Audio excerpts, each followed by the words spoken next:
এই টাকাটার গায়ে যদি দেখেন আপনারা লেখা যে Bangladesh bank note, Bangladesh bank এই টাকাটা ছাপায়, তারপরে এই টাকাটা সে কি করে, দান খরচ করে না।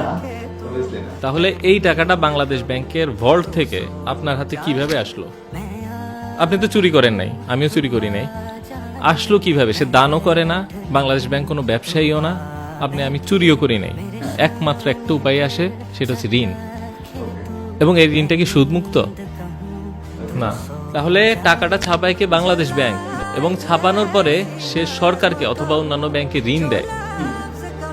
এখন যে জিনিসটা আপনি ঋণ দিলেন এবং সুদে আসলে বাড়তি ফেরত নিলেন, সেই জিনিসটা কি আপনি কোনোদিন পরিশোধ করতে পারবেন? ধরা যাক আমার কাছে একটা হীরার মুদ্রা আছে, পৃথিবীতে হীরার মুদ্রা তো কেউ কোনোদিন দেখেন নাই নাকি?